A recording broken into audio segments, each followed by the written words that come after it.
I've been a member of the Art League of Highlands since right after it began. It was organized in 1980 as a support group for area artists as they became increasingly creative. The purpose of the group is to serve the community by supporting originality in adults and with special emphasis towards supporting children and their development. Our Art League is encouraged to become a part of the Bascom, our shared vision which has identified our town as being one of the finest in our country in the visual arts. It's the outreach, the networking, the exposure to the different types of people. We just have such a love for the arts. We want to help the artistic community, we want to help the children, which we're doing. We have a wonderful children's art program.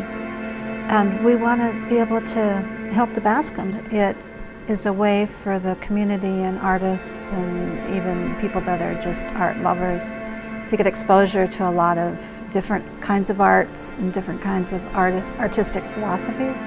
As an art league, we hold monthly meetings during the season, and we have the most excellent speakers that we can find, usually from this surrounding area. Craftspeople and artists come together, and people hearing their stories, and it's open to the community. So we like for people who are just maybe even walking in and visiting the galleries to have a seat and listen to a speaker. I like to be able to have a presenter that gives a little bit of their story on how they create their art, showing their creative process, how it's unique to them and how they actually discover their creative process within themselves.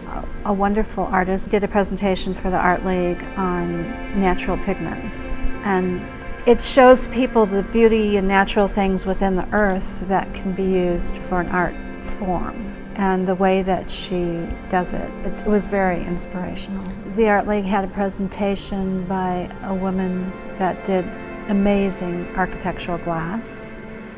The knitter tonight, I mean, wonderful world experiences. We've had a paper maker. Paper is just precious when you make it just from the pulp and you take it from the plant and turn it into paper.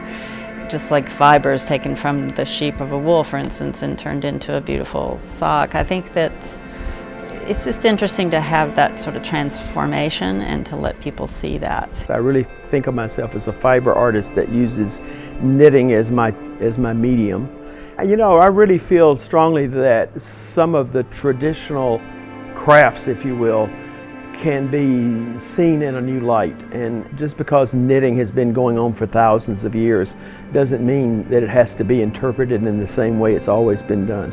So I'm hoping that people can look at knitting as just a new art form. I think a lot of people do get their eyes open when they look. If they've never been a knitter, for instance, they may have only been exposed to knitting caps and knitted gloves and socks. They may not have seen the wild and crazy socks with all the embellishments that Charles Gandy has knitted. It's an exposure to people who may not see these things except in magazines.